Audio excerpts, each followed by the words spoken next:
dukungan mitra kerjasama yang strategis. Satu di antaranya adalah Kanwil Kementerian Hukum dan HAM DKI Jakarta. Dan keempat, kurikulum berbasis Merdeka Belajar Kampus Merdeka yang menjadi jargon utama bidang pendidikan tertinggi. The presence of the Faculty of Law at Yarsi University is a form of commitment to continue to be a milestone in maintaining the framework of social life in Indonesia so that it remains standing firmly in a tough, fair, and dignified legal framework.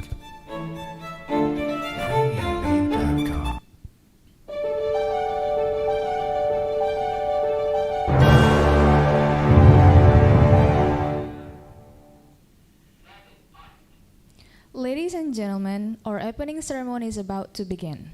Please stay inside the Zoom meeting and make sure to turn on your camera. Bismillahirrohmanirrohim. Assalamualaikum warahmatullahi wabarakatuh. Peace be upon you. Alhamdulillahirabbil alamin wa bihi nasta'in wa ala umurid dunya waddin. Wassalatu wassalamu ala asrofil anbiya'i wal mursalin wa ala alihi washabbihi ajmain amma ba'du. Good morning, ladies and gentlemen. Today, on the 20th of March 2024, marks the third day for the Faculty of Law and Master of Notary Programs of Yarsi University International Short Course 2024, entitled The Dynamic of Indonesia Legal System, Challenges and Opportunities in 5.0 Society.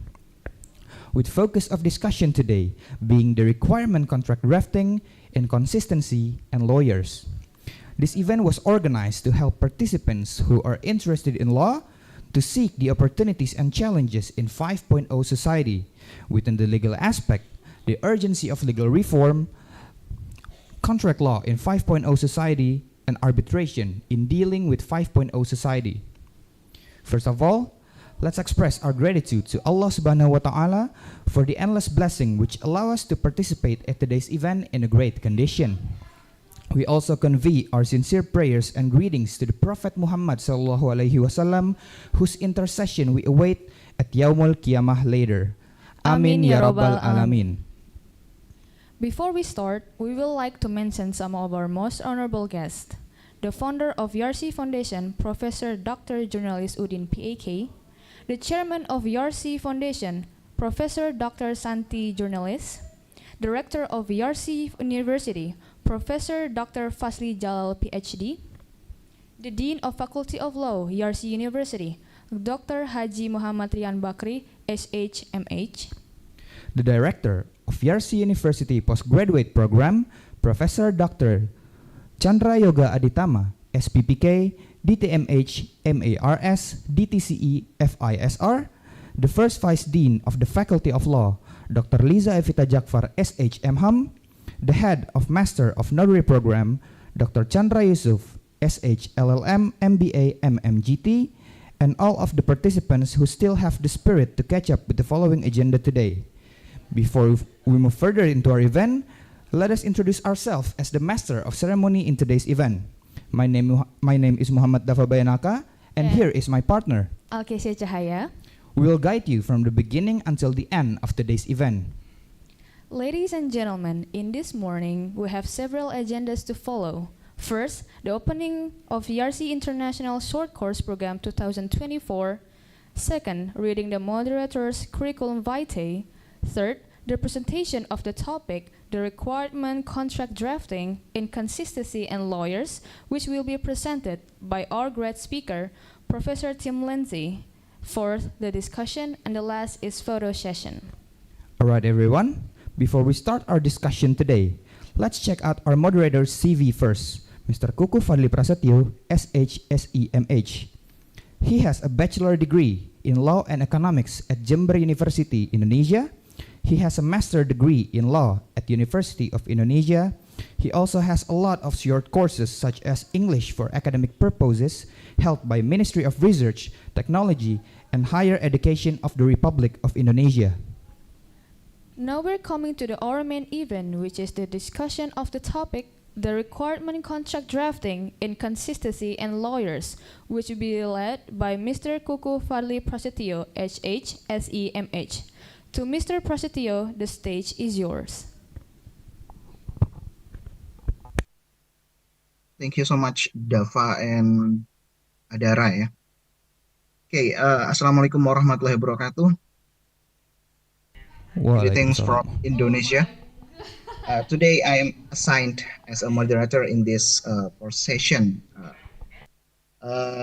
In this session, I would like to announce the course of rule. The course rule as follows.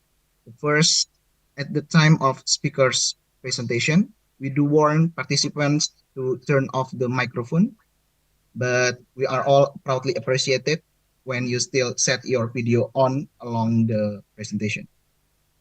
The second, after 1 hour presentation, all participants can join in Q&A session.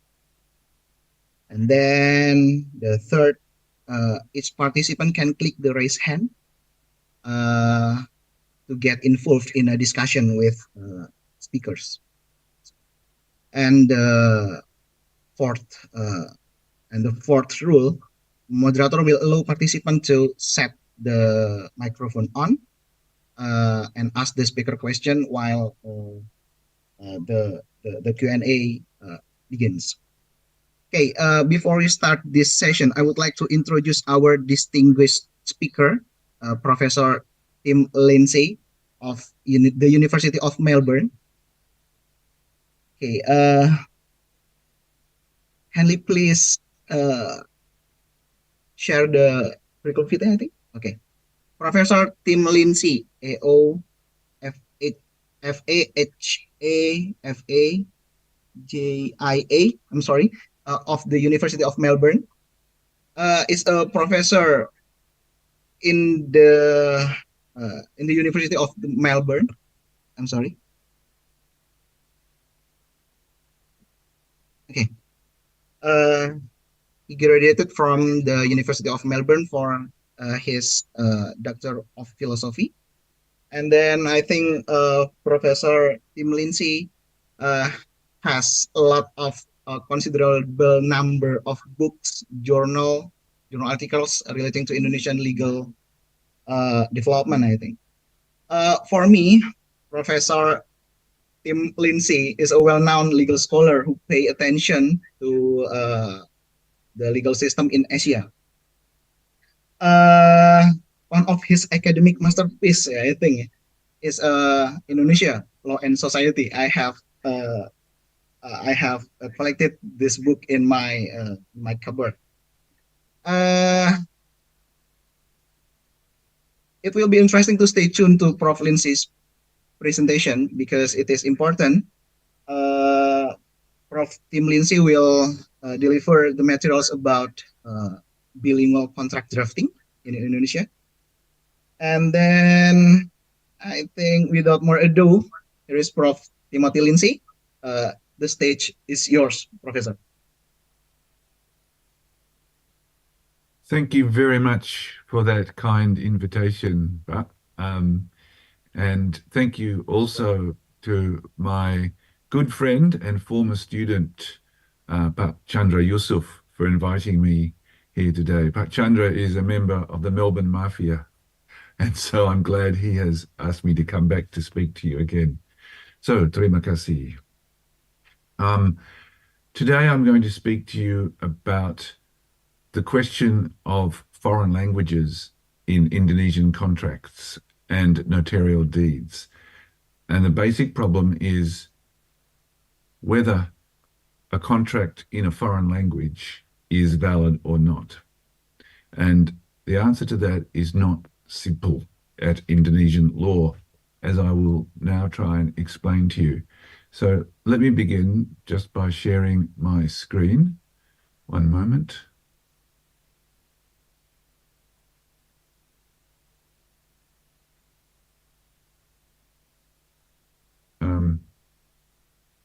So let me begin by saying that careful and understandable drafting is essential for a contract to be effective. The wording of the document must reflect contractual negotiations and intentions of the parties as precisely as possible.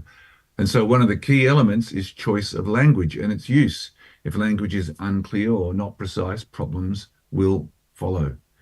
Now, where parties to a contract speak different languages and have a poor understanding of each other's languages, drafting has to take place in translation, or versions are created in different languages. And that always makes the problems of understanding a contract more difficult and more complicated. So this is a common challenge in international business contexts, and most countries have rules about the languages in which contracts can be prepared. Indonesia is no exception. Article 31 of Indonesia's Law 24 of 2009 on the flag, language, state emblem, and the national anthem has created much uncertainty about how contracts involving Indonesians should be drafted and whether contracts that are only in a foreign language and not in Indonesian have any validity. So let's look. Excuse me, Prof. Lindsay. Yeah. I would like to, okay, I think the share screen has been fixed here. Kindly, please. Okay, we are okay? Okay, Prof. Lindsay. Yeah. You may continue. Thank you. So, just one moment. I've lost mine now.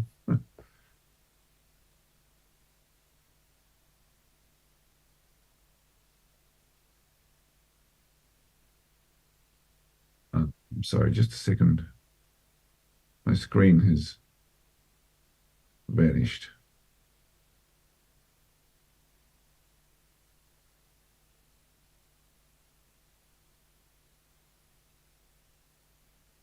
I'm sorry, just one moment. There's something has happened to my. I think technical team can help you to Okay, share. it's coming back. It's presentation. coming back now. I think I've got it again.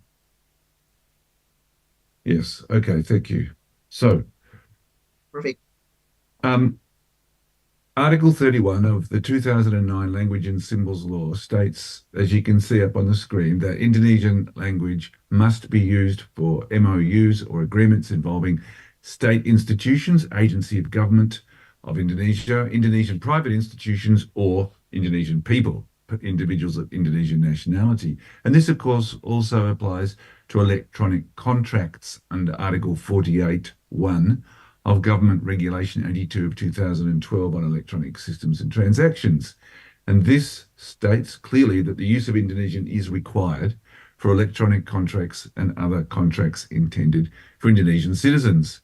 Now, neither the 2009 Language and Symbols Law nor the government regulation say what the consequences are of non-compliance. That is, if you do not produce your contract in Indonesian, what is the consequences? However, this is dealt with in Article 1335 of Indonesia's Civil Code, the BEWE, which states that an agreement that does not comply with the law and so lacks a permissible cause is not valid. And so therefore, a contract that is not in Indonesian language and where one of the parties is a state institution or government agency or an Indonesian private institution or an Indonesian person will not be in compliance with the law, and therefore the law being the Language and Symbols Law, and therefore under the Civil Code will not have a permissible cause and so will be invalid and unenforceable.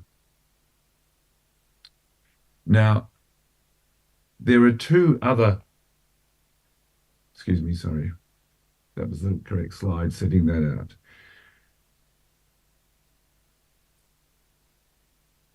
There are two other instruments issued by the Indonesian government that covered with the issues dealt with in the 2009 law. The first is this circular letter you can see on your screen from 2009, issued by the Minister of Law and Human Rights, Surat Edaran. And this states that private commercial contracts prepared in foreign languages, particularly English, will not be invalid because they're not in Indonesian. In other words, it says you can have a contract in a foreign language and it will be valid, which is the exact opposite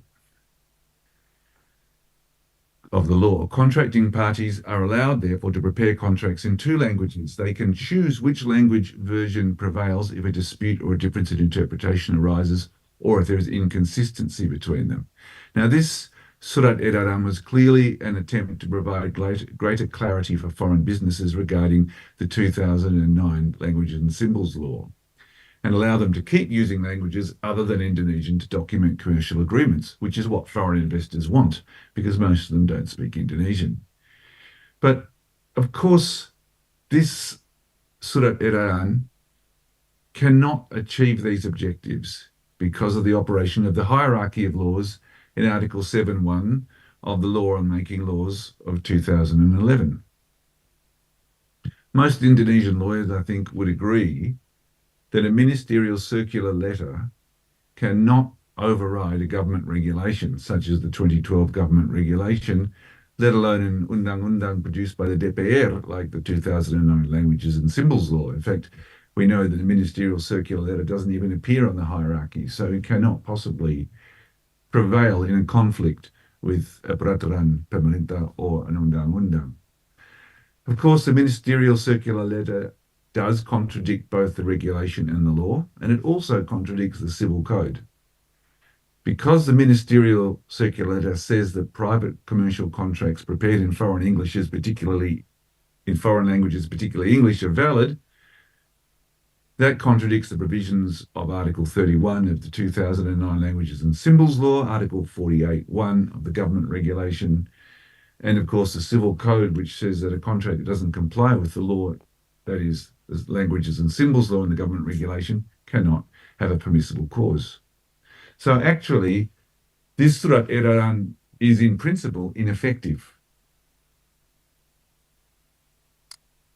The government has also tried to deal in other ways with the requirement in the Languages and Symbols Law that all Indonesian contracts must be in Indonesian, not a foreign language, with another regulation, Presidential Regulation 63 of 2019. So what's driving this is a government concern that if it doesn't do something about the provisions of Article 31 of the Languages and Symbols Law, it will put off foreign investors, and that foreign investors are not happy with the requirement that their contract be in Indonesian.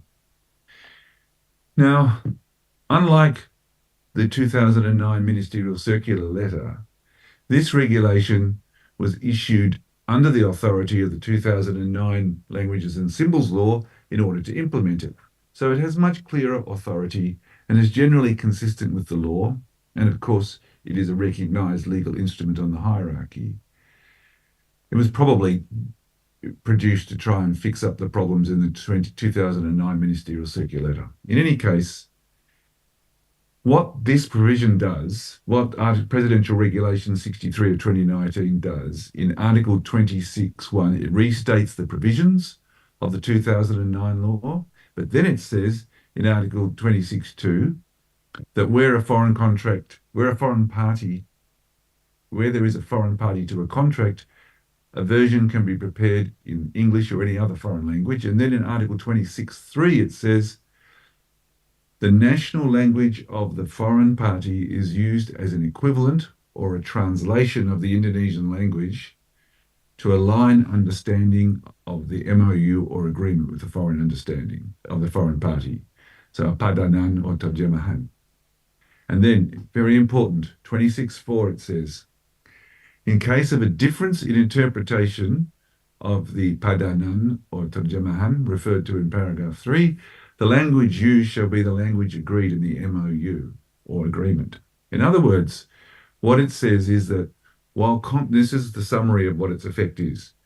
While contracts involving Indonesian entities and people must be in Indonesian, a foreign language version can also be prepared that is of equal standing, and the parties could choose which version prevails in the event of a dispute over interpretation. In other words, they can say that we prefer the English language or French language over the Indonesian language. So you have to have both English and foreign language, but you can choose which one the court will have to use in the event of a dispute. Now, this is quite a useful compromise for foreign investors, but it will only work if dual language bilingual contracts include a specific clause which says which language is preferred, Indonesian or the foreign language. If this preferred language clause is left out from a contract prepared in two versions, Indonesian and foreign, then a major problem arises. There is risk about how that is to be interpreted. This is true for foreign investors who are not fluent in Indonesian, because if the parties become involved in a dispute, they have two versions, but there is no clause in there saying which version is the preferred version, then the court will simply choose the Indonesian language version, which means that the foreign language version is effectively no use.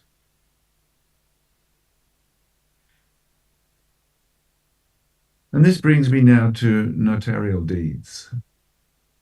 The requirement that Indonesian language is used to record agreements is not limited to contracts. It extends also to notarial deeds, or acta. Of course, a notarized contract, just like a contract that is not notarized, will be subject to Article 31 of the 2009 Languages and Symbols Law, but under Article 43(1) of Law 30 of 2004 on notaries, all notarial deeds, contracts, and other kinds of documents all must be in Indonesian. So it too makes Indonesian language mandatory for contracts. Now, this provision, Article 43(1), has been criticised a lot by investors, and not just foreign investors, because transnational transactions involving Indonesians have grown in recent years. Some major Indonesian businesses are happy to have contracts in English because they're used to them. In any case, transnational transactions usually involve the notarizing of an English language version of the agreement, as well as the Indonesian language, usually together, often in one document. In response to this, Article 43(3) to 6 was inserted into the Notaries Law in 2014 by Law 2 of 2014. Article 43(3) allows deeds to use a language other than Indonesian unless another law requires Indonesian to be used. So I'll just repeat that. It says that in deeds, a language other than Indonesian can be used unless there is another law that says Indonesian must be used. Now, this is very problematic. This amendment is not helpful because now there is a direct contradiction between Article 43(1), which is still there and says Indonesian must be mandatory, you must have an Indonesian language contract, and 43(3), which says you can use a language that's not Indonesian. So the existence of 43(1) seems to make 43(3) ineffective. So who knows what the proper interpretation. As far as I know, this has not been considered in a court in Indonesia. So it remains uncertain whether a notarial deed that is not in Indonesian would be valid. Article 46(3) adds a requirement that if a foreign language is used, the notary must make sure the parties understand the meaning of the foreign language version of the deed. This means the notary must either understand the foreign language, him or herself, or must use a translator to explain the foreign language version. And that means basically they've got to create an Indonesian language version anyway. This can be a problem because if there is a dispute later that goes to court, it can be hard to prove that one of the parties, the Indonesian party, fully understood the content of the foreign language deed, or to prove that it was properly translated or properly explained. In any case, Article 46(6) says that if there is a dispute about the different language versions of the deed, then the Indonesian language version will prevail. So what is the end of all this? The amendments to the Notaries Law have not helped clarify the status of foreign language contracts. In my view is that non-Indonesian versions of notarized deeds, in other words, for example, an English language version of a notarized deed, can only really be relied on as a guide and are not reliable as a definite statement of the contents of the document. And that the only reliable notarized deed is the English language version, because in a court dispute, it's almost certain that the court will prefer the Indonesian language version. I want to now look at what the Indonesian courts have said about this big problem. And again, unfortunately, the courts have not given us much help. The judicial responses to Article 31 of the 2009 Languages and Symbols Law have been very inconsistent. Anybody who's looked at this area knows about this well-known case in 2013, the decision of the West Jakarta District Court in PT Bangun Karya Pratama Lestari and 9AM Limited.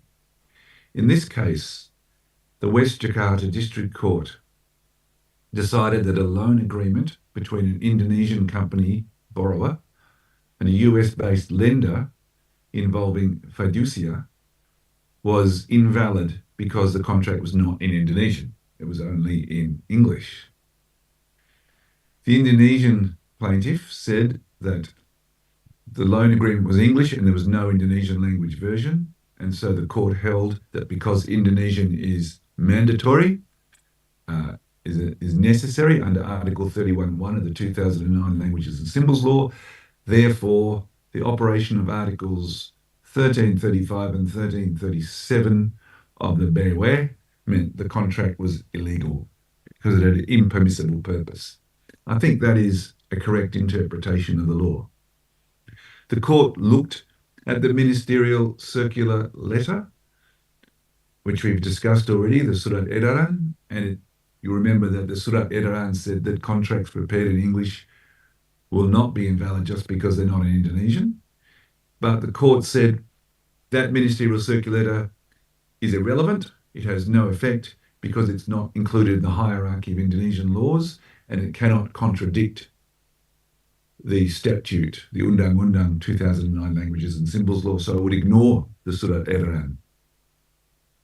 And the court said, if you don't like the obligation to use Indonesian languages in Article 31, then you need to go to see the Constitutional Court.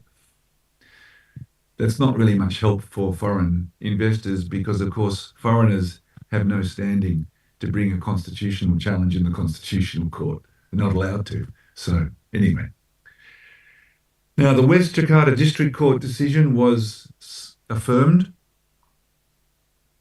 upheld by the Jakarta High Court, and then Kasasi in the Supreme Court. And the position is not changed by the 2019 presidential regulation. So that decision, Bangun Karya Pratama Lestari, was pretty clear and said that Indonesian language version is required for a contract to be valid. That would be okay if it was the only decision about this from an Indonesian court, but unfortunately it is not. I've done research on this with my colleagues in Melbourne, Professor Nadir Shah Hossain and Dr. Jeremy Kingsley, and we found 10 other cases where the 2009 Language Symbols Law Article 31 has been subject of litigation. 10 cases since 2015. And we found that out of those 10, 8 of the courts did not follow Bangun Karya Pratama and invalidate the agreement. Most of the cases ignored it. In the Kokos Jiang case, in the Central Jakarta District Court in 2020, did agree with Bangun Karya Pratama, and it applied the 2009 Languages and Symbols Law and invalidated a foreign language agreement that wasn't in Indonesian. In Gatari Air Services, the South Jakarta Court did the same thing, but it first rejected an argument that had no jurisdiction because the agreement contained an arbitration clause. Now, I'm going to talk a bit more about arbitration in a minute, but just for the moment, think about Article 3 of the 1999 Arbitration and Alternative Dispute Resolution Law. Article 3 says the district court does not have authority to decide a dispute between parties bound by an arbitration agreement. In other words, Article 3 says that if you have an agreement and it says that disputes between the parties need to go to arbitration, then the Pengadilan Negeri does not have power to decide an argument about the contract. Now, in Qatari Air Services in 2018, the court applied Article 31 of the 2009 Languages and Symbols Law, but it also ignored the fact that that agreement had an arbitration clause.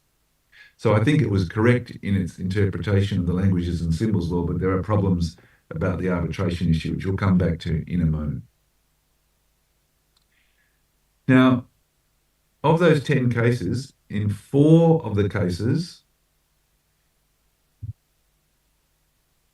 the courts did not apply the 2009 language law because the contracts had arbitration clauses in them. And so the court said, we can't even consider whether a foreign language contract is valid or not, because this is a matter for arbitration. And under the arbitration law, we can't decide that case. So that, in one of those cases, the PT Chaturjaya case, it went up on cassation to the Supreme Court, and it upheld that decision and agreed that the district court can't decide a language question if there is an arbitration clause. That was the opposite of what was decided in Qatari, but anyway, I'll keep pushing on to try and explain these cases.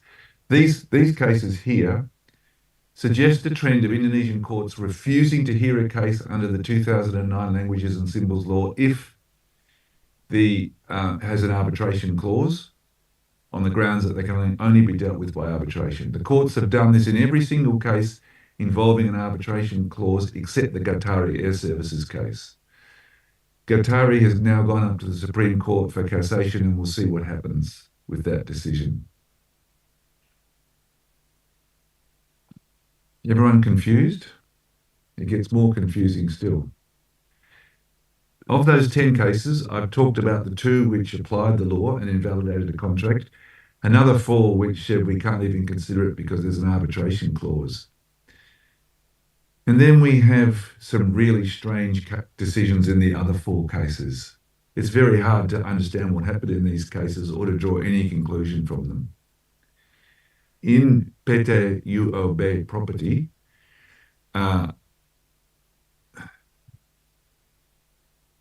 the court came up with a very strange argument, which I think is wrong and which has not been used by any other court. They said that the 2009 Languages and Symbols Law does not apply to agreements involving a foreign company, which is crazy because the whole purpose of the 2009 Languages and Symbols Law is to make sure agreements with a foreign company are in English. So it doesn't make any sense. The court also said that that law cannot be applied to assist a party to avoid its contractual obligations. In other words, to avoid a contract. And that's also equally absurd because it makes the whole law irrelevant. And the court gave no particular reasoning to support these strange arguments that seem contrary to the law. So I just think that's an incomprehensible case that has no legal basis. We have 2 other cases of the 4 cases. The Dendi Kurniawan case and the Hayon International case. In these 2 cases, the court completely ignored the 2009 Languages and Symbols Law. Arguments were made to the court by lawyers that the 2009 Language and Symbols Law should be applied because there was a foreign language contract and no Indonesian contract. And that was a very clear and strong argument, but the courts completely ignored it. They made no comment on it in their judgments at all. And the same was true for the High Courts of Pengadilan Tinggi when each of these 2 decisions was appealed. There is no legal basis for courts to simply ignore a clearly applicable law statute, particularly given that lawyers argued it before the court and it was recorded in the judgment without giving any reason for doing so. So these decisions are completely inexplicable on valid legal grounds.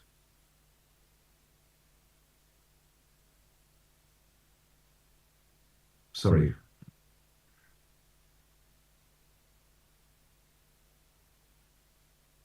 Now, in the final case of the 10 cases that me and my colleagues found in our research, this is Alexander Ford and Manly Ford Chung in the Amlapura District Court.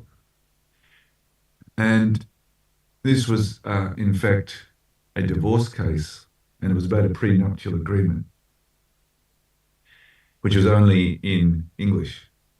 In this case, the court took the exact opposite view to the landmark decision in Bangun Karya Pratama Lestari about Article 31, that is the requirement that contracts must be in Indonesian, of the 2009 Languages and Symbols Law, and Articles 1320 and 1337 in the Civil Code. In other words, it said that Articles 1320 and 1337, which require a permissible cause or purpose, was not applicable. It gave no reason for doing so that was meaningful or coherent. It said that failure to comply with Article 31 did not make an agreement invalid under the Civil Code. In other words, it basically said that the 2009 language law, which uses the word wajib, is actually not enforceable. Now, this is a decision of a district court and a high court, which approved it, whereas Bangun Karya Pratama Lestari is approved by the Supreme Court. So I think most Indonesian lawyers would consider Bangun Karya Pratama Lestari to be have more weight and be more persuasive. But it's only been followed, as I said, in 2 cases. In the other 8 cases, it has not been followed. So, in summary, I'll try and summarize this. In Indonesia, district courts have generally followed the cases that came after Bangun Karya Pratama Lestari in district courts in Indonesia have done very little to clarify the status of foreign language contracts under Indonesian law or the application of Article 31 of the Languages and Symbols Law. The only thing that's really clear is that, generally speaking, if a foreign language contract that does not have an Indonesian equivalent has a clause referring a dispute arising under it to arbitration, then the courts will generally refuse to have jurisdiction and say the matter should go to arbitration. So, what happens if the court doesn't decide a case involving a foreign language contract that's not in Indonesian and says it goes to arbitration? It's possible, of course, that the arbitration could result in the agreement being invalidated under the 2009 Languages and Symbols Law. In fact, it should be. But me and my colleagues looked at a lot of arbitrations. We've only found one arbitral decision where this issue came up, and the court and the arbitrators made a decision. And this is PT Kerui Indonesia and Bani and PT Agung Glory Kargo Tama. So this was a decision by Bani, the National Arbitration Board of Indonesia. And in this case, the case before Bani for arbitration, the agreement, which was only in English, had an arbitration clause. Before Bani, during the arbitration, the lawyers said that the agreement was not enforceable because there was no Indonesian language version. But Bani rejected this argument, and it said that the use of the English language in the agreement, this is the quote, the use of English language in the agreement was not contrary to morals and does not contravene public order. Bani did not mention that another ground for invalidity under the Civil Code was prohibition by law or for an impermissible purpose or cause. This is relevant because the agreement was clearly prohibited by law because it was only in English, contrary to Article 31 of the 2009 Languages and Symbols Law. The arbitrators did not explain why they made their findings, and they did not consider the 2009 Languages and Symbols Law at all in their arbitral award. So the submissions were made to the arbitrators about Article 31, but they ignored it, didn't apply it, and did not explain why they didn't apply it. The matter went on cassation to the Supreme Court, but the Supreme Court did not consider the merits of the arguments in the case because it said that a district court decision to reject an application to annul an arbitral award cannot be appealed, so it did not have jurisdiction. In other words, the Supreme Court did not consider the language issue because it found prior to that it had no jurisdiction to hear such an appeal from an annulment of an arbitral award. And I think the Supreme Court was right in that. But unfortunately, it leaves us without any sort of decision or explanation of why Barney did not apply the law. So in other words, what we have here is a law that is quite clear, and we have constant attempts by government and by the courts to not apply it. We've had attempts by government to create exceptions through regulations, and we've had courts simply completely ignoring the law or developing incoherent and strange and inexplicable arguments for not applying it. Now, the court's efforts to avoid applying Article 31 of the 2009 Languages and Symbols Law has got more elaborate still. In 2023, last year, the Mahkamah Agung introduced a new Surat Edaran to deal with this very complex and confusing situation.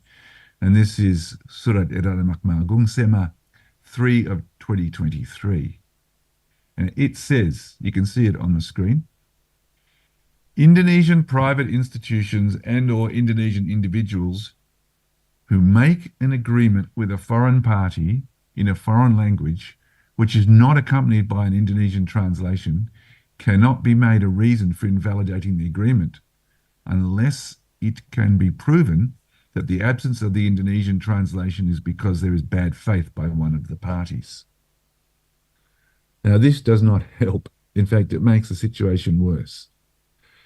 What the Supreme Court is saying here is contracts involving Indonesians can be made in a foreign language without an Indonesian version, and they will still be valid unless they are done in bad faith. It doesn't say what it means by bad faith, but presumably it means fraud or deceit. So in other words, according to the Mahkamah Agung, Indonesian language versions of a contract are now not required because an English language version will be valid on its own unless there is fraud. Now, that seems to contradict the existing laws. It seems to directly contradict the Languages and Symbols Law, which it doesn't even mention, which uses the word wajib. So, what does this all mean if you have a dispute? It's very unclear because although a Surat Edaran Mahkamah Agung obviously cannot overrule a statute like the 2009 Flag and Language Law, Language and Symbols Law, or the Civil Code, or even the presidential regulation, it clearly cannot. It's not even on the hierarchy. The practical fact remains that the Mahkamah Agung is the final court of appeal. And so if a case goes up to the Mahkamah Agung on kasasi or even peninjauan kembali, PK, then it will almost certainly follow its own Surat Edaran. And that means it will apply this principle, even though it's contrary to the law. So the effect is unclear. Hierarchy of laws means it doesn't have any authority, but because it's the final appeal court, the court will almost certainly apply this principle following its own Surat Edaran. You can see why this is a very problematic situation. So the new Surat Edaran Mahkamah Agung is very confusing and legally problematic. But in practice, it may mean that in the future, many contracts that are only in a foreign language will be considered valid by the Supreme Court, regardless of what the law says. This is only added to the uncertainty. It's just not clear anymore whether Article 31 is even enforceable. What does this mean for legal practice for you as lawyers and notaris? Well, first of all, most contracting parties involved in major commercial transactions in Indonesia want certainty and clarity, and so their lawyers choose to follow the Indonesian language requirement in the 2009 Language and Symbols Law, even if they're not sure that it's actually enforceable. It's safer to make sure. They do this by drafting documents involving foreign investors bilingually with clauses. So first of all, you draft them bilingually. Secondly, you have a clause specifying Indonesian as the preferred language. This is the cautious approach taken by most major Indonesian law firms who take the view that if you do anything else, it's too risky because the law is so unclear. In addition, many major commercial contracts routinely include arbitration clauses, and these usually exclude the jurisdiction of Indonesian courts, including, therefore, as regards the Language and Symbols Law. But it's still possible that an arbitral tribunal applying Indonesian law would apply the Indonesian language requirement. Now, bilingual drafting is not a complete solution. It has its own problems, quite big problems. One that's obvious is that if you have two languages, it adds big costs to commercial transactions. Translations are not cheap. Sometimes it can double the cost of drafting. It can be a lot of money if parties hire their own translators to review versions drafted by the other side. Experienced and reliable translators with expertise in Indonesian law and the relevant foreign law are very rare in Indonesia. Good translators are expensive, and so they should be. Even if you have a skilled translator who understands law helping, when negotiations are conducted in different languages and translated, subtle and important meanings can be lost sometimes. And translation between Indonesian and English is particularly difficult when legal language is involved. There are big differences between the two systems that create quite difficult translations of words such as equity or common law, which have multiple meanings. So unless a very highly skilled expert interpreter is used, the likelihood of errors in contract translation between English and Indonesian is very high. And it's likely that complex commercial transactions can become difficult by the requirements that the primary documents be in Indonesian language with a translation attached. But nonetheless, that is what most lawyers do, even if it's difficult, because there is such a lack of certainty that this is the only way to be safe. So what can be done about this? There are two ways Indonesian lawmakers could resolve the problems that I've identified today and remove the confusion about the rules governing the language of Indonesian contracts. It should be done by amending the relevant undang-undang, the Languages and Symbols Law and the 2004 Notaries Law. And it should not be done by a ministerial regulation or a lower level legal instrument of uncertain status and effect.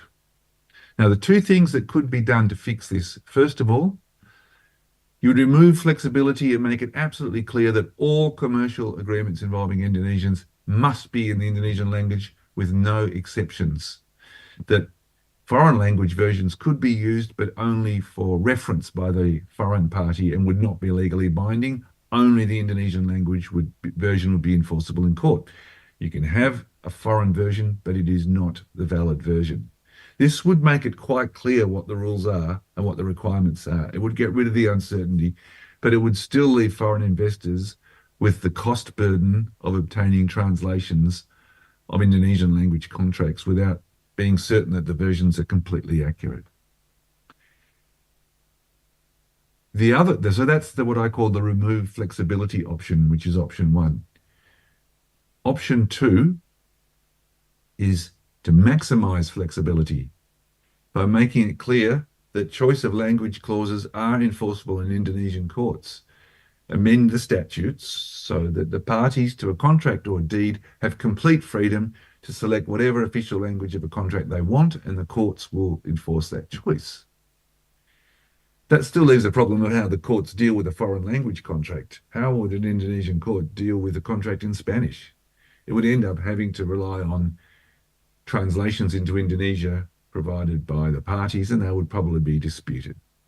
So, while neither of these reforms fully resolve all the problems, and both still leave the parties the job of managing the complex issues of legal translation, they would be better than the current situation where the law is pretty much completely unclear.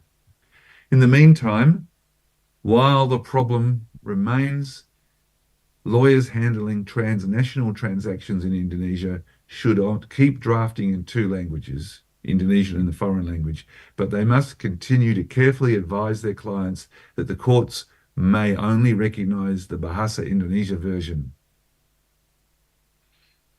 regardless of whether it's arbitration or in the courts. And they should also advise them that the situation is very unclear and that this is the only safe course. If there is no reform, it will mean that the problems of expense and complexity in the formation of agreements and uncertainty of interpretation will continue. And that is unfortunately one of the factors that creates a barrier to foreign investment in Indonesia. And foreign investment is needed for economic growth and infrastructure needs. So one way or another, in my view, reform is required by statute, not by lower instrument, to either remove the flexibility and enforce the position that all contracts must be in Indonesian, or maximize flexibility and give the parties complete freedom to choose what language their contract is in. So thank you very much for your time today and your patience. Thank you so much for the presentation, Prof. Lindsay. Okay, viewers, now we already have a Q&A session. So for those willing to raise a question, kindly please click the raise hand button on your screen. Okay, we have the first person to raise the question. Okay, Bu Detania. Okay.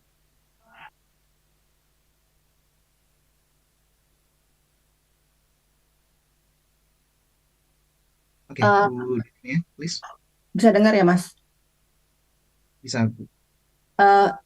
Thank you, Prof. Lindsay. I have two questions from your present. The first one would be on the validity of the arbitration clause made in English.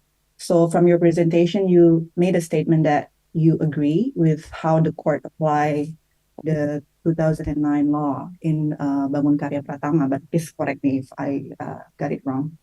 So what is your view on the proper application and interpretation of the 2009 law contracts made in English with arbitration clause? Or in other words, do you think that the court should still uphold arbitration clause made just in English? And then the second one would be, what is your view? Can I answer the first one before I forget it? Yes. Then take your second question. Sudah pikun.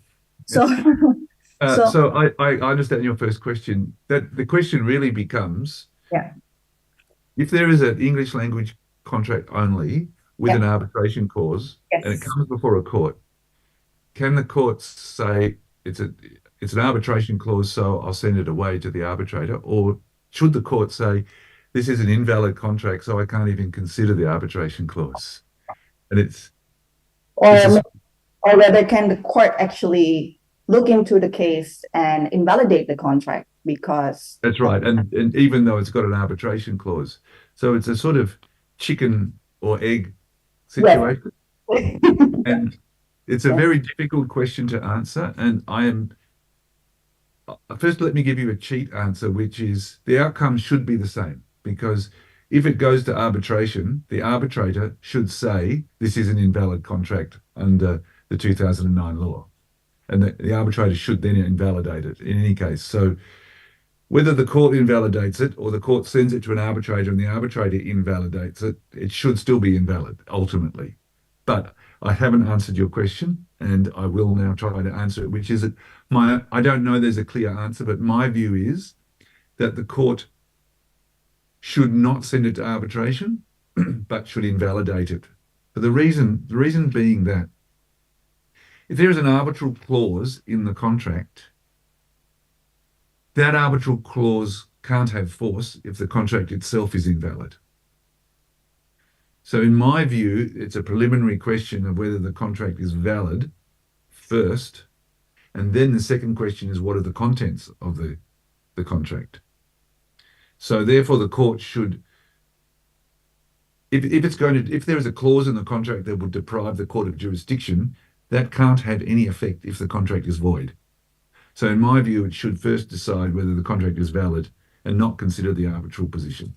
Now, that is not what happens. In Indonesia, most of the courts send it off to arbitration. I personally think that's wrong.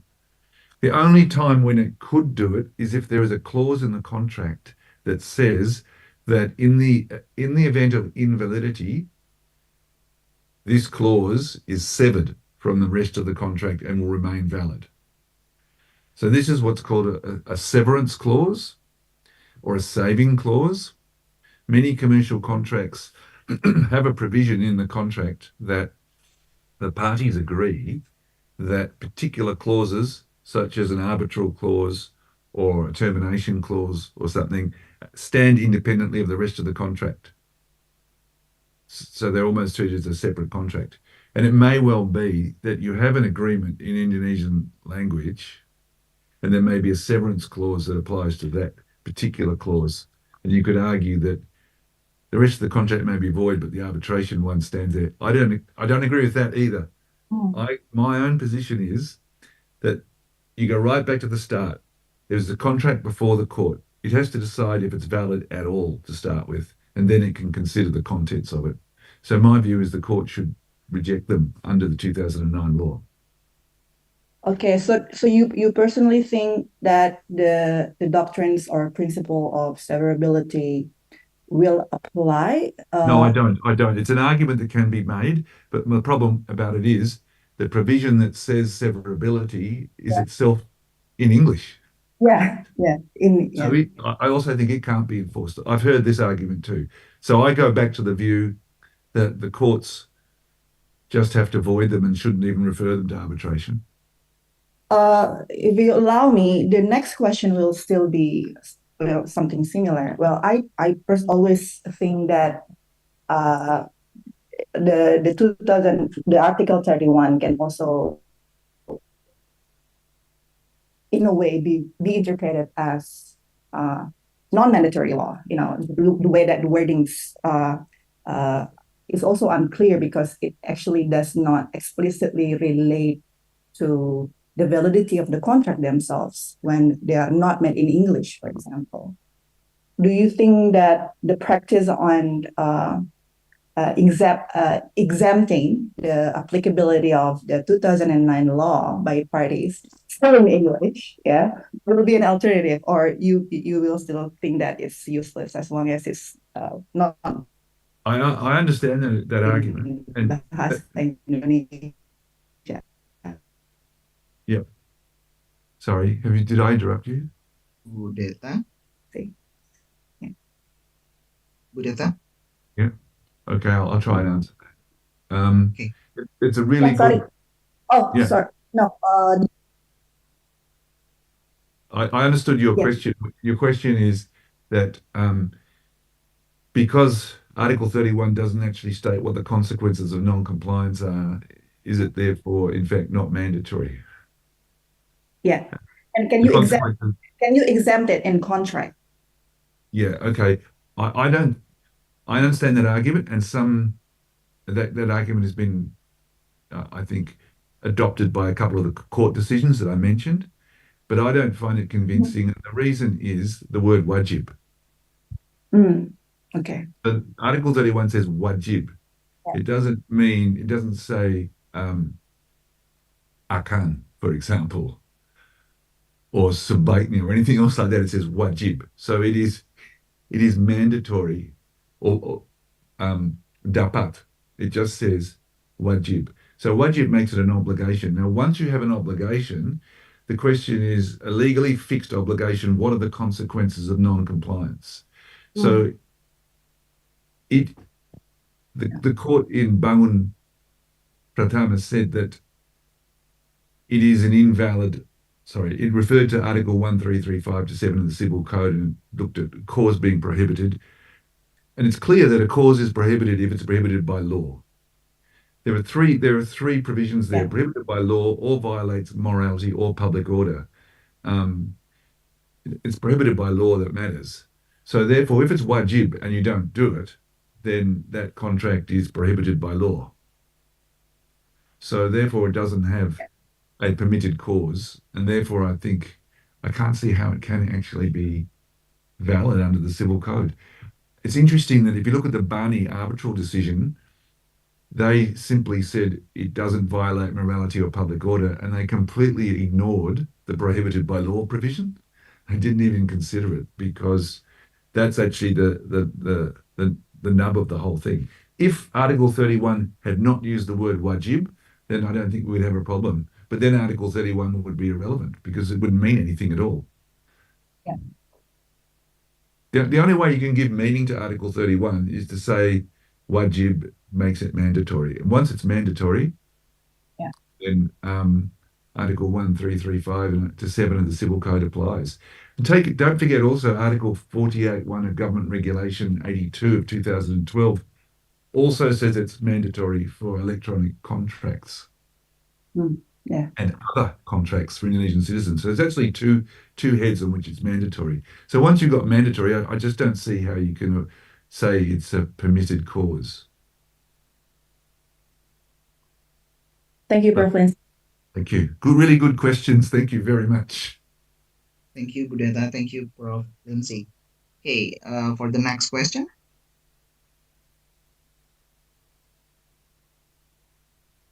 Viewers.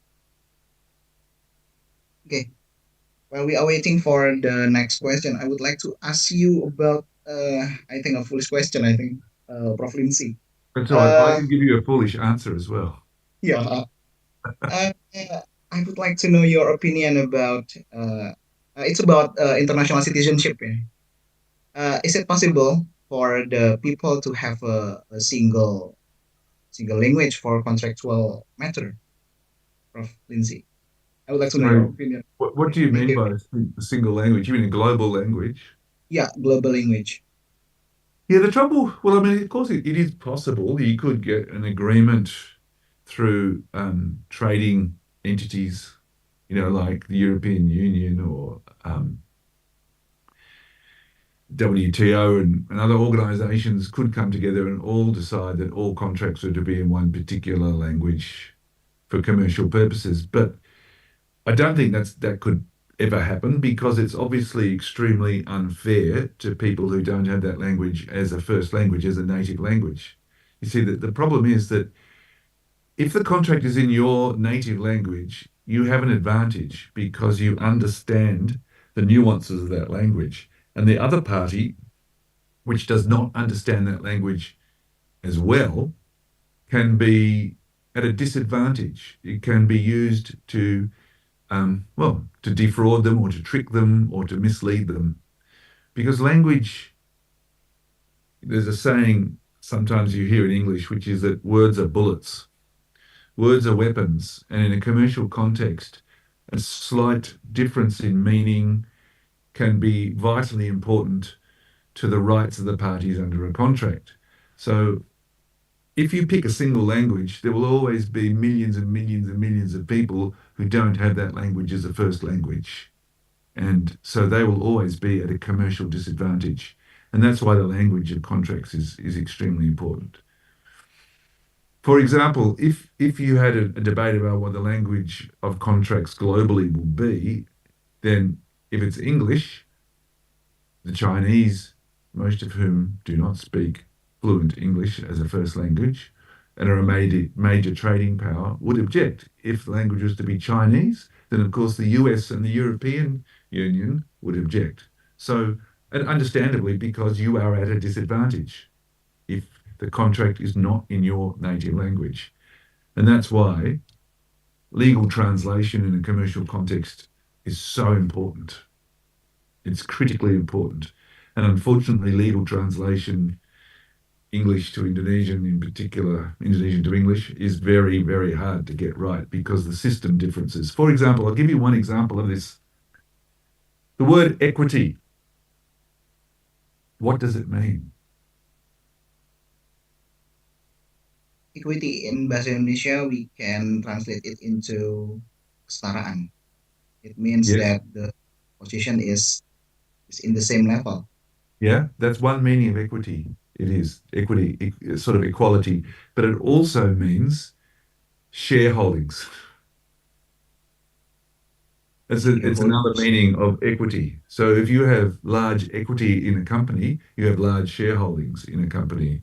Majority equity is majority shareholding. That's the second meaning. And the third meaning of equity is um, the body of judge-made law that imposes unwritten obligations of morality and reasonableness on the written law in an Anglo-Saxon system. So in an Anglo-Saxon common law system, all written law, all undang-undang, have to be interpreted through judge-made principles of reasonableness, fairness, moral behavior, and so on. So that's one word. Equity means equality, shareholding, and a whole body of judge-made reasonableness principles. So if the word equity appears in a contract, how do you interpret that? You have to be a really well-trained and skilled legal translator to be able to do it. And that's why I don't think we could ever agree on a global language of contracts, because whoever does not have that language as a first language will be disadvantaged. Thank you, Prof. Lindsay. I think it is impossible to have a global language. Yeah. Yeah. And We can move to and can I just say, we don't want a global language.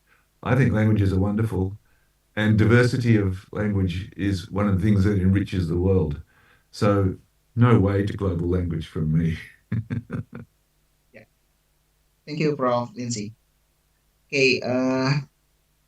Another participant to raise the question. Yeah. Can you please click the raise hand button?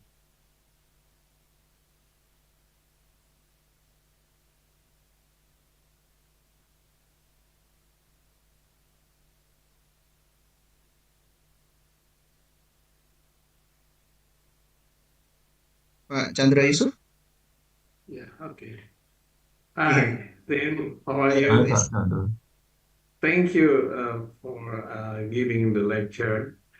I want to ask because SEMA, Surat Edaran Mahkamah Agung, also there are two different decision, yeah, in practice and in the court. Sometimes judge menolak ya, deny the I mean they don't accept English only language as a spouse contract. But the SEMA said it doesn't invalid. It doesn't mean it is invalid, but it is valid for the contract. So there are two. But I think the judge can actually ask for English document to be translated into Indonesian during the evidence process. They can ask. So it's I think it is a solution for the judge not to. I mean, they follow the rule, but they can have a other way to make a judgment. So they still can accept the contract is in English. I think I just give an opinion here. What do you think? Thank you, Bhakchandra. Yeah, I understand your point. The problem is that if contracts are in a foreign language, they will actually always have to be translated into Indonesian for the court. And what happens when that takes place is that usually each party, each pihak, will have their own translation. And I can guarantee you the translations will be different. They will reflect the position of each of the two parties. And That's then, right. yeah, and so there'll be actually not one translation, there'll be two translations in the court. And so the judge will have to make a choice between the two translations, or will have to mix bits of the translations to come up with one. I've seen this happen. And so actually, you have a really big problem because now the judge is becoming a translator. The judge is having to make a choice between these versions of the contract as to which one is appropriate. And I think that's really difficult. I think that's dangerous, actually. I think it's much better that if you have a contract in a foreign language, you create a version at the same time that the parties agree on. So that when you go to court, there's only one Indonesian version that the judge has to deal with, the judges have to deal with. So it's much better that you have both versions created at the very start so that this problem doesn't come up later. And also about the SEMA, the Mahkamah Agung Surat Edaran,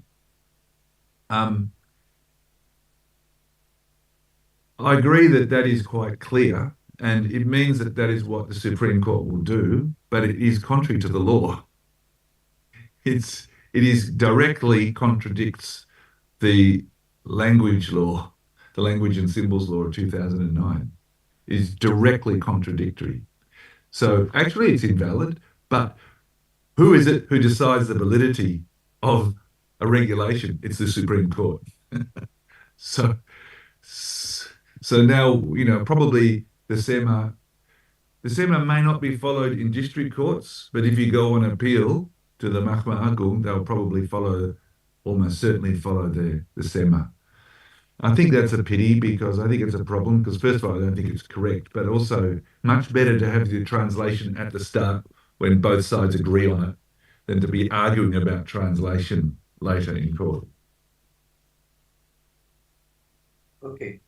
Yeah, I think better.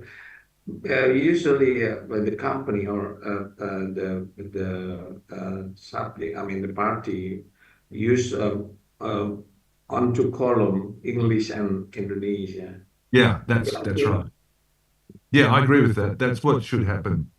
That the prudent, the wise approach is to spend some time at the very start and some money to get the contract and the translation correct.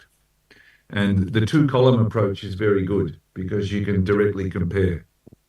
Much better to have two columns than to have two separate documents. Much better, but expensive.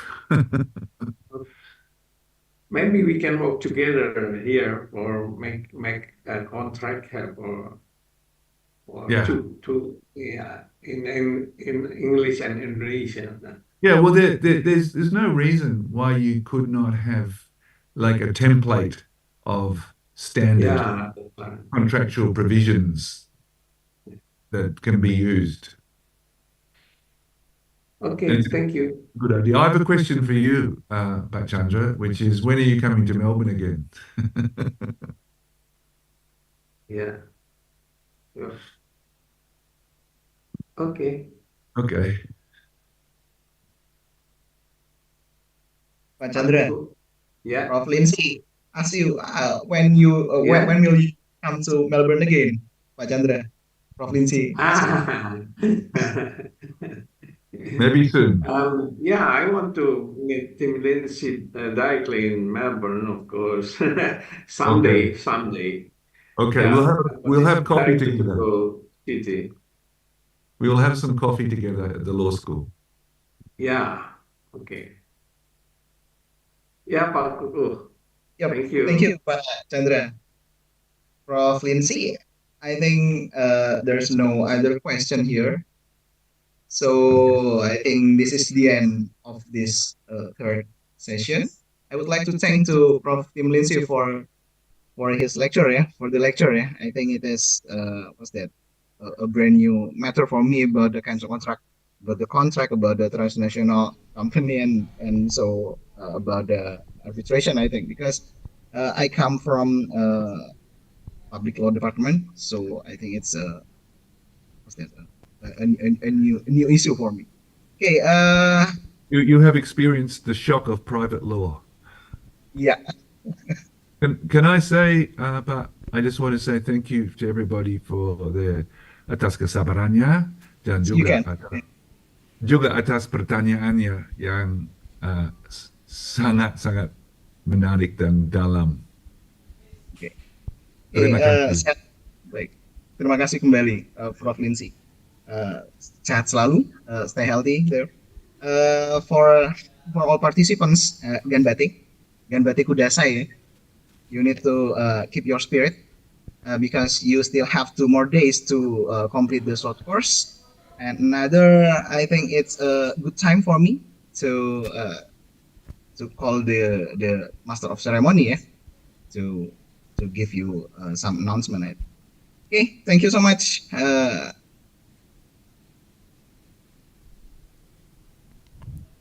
Okay, thank you, Professor Tim Lindsay.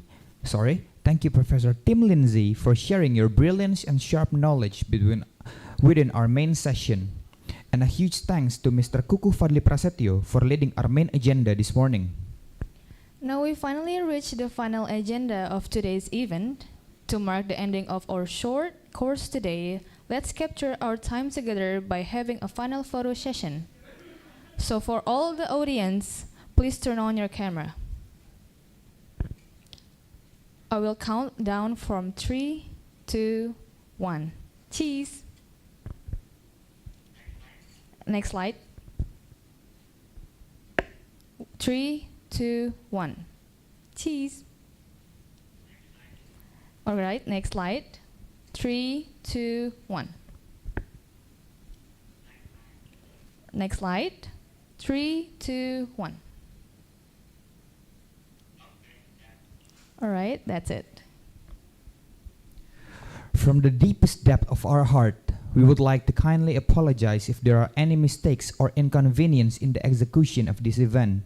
I am Muhammad Dafabayanaka and my partner, Alkesia Cahaya, as the Master of Ceremony in Yarsi International Short Course Day 3, would like to say goodbye for today. Thank you so much for keeping up with each agenda today, everyone. While you enjoy your rest, we wish you a very good day ahead. Wabillahi taufiq wal hidayah. Wassalamualaikum warahmatullahi wabarakatuh. Waalaikumsalam warahmatullahi wabarakatuh.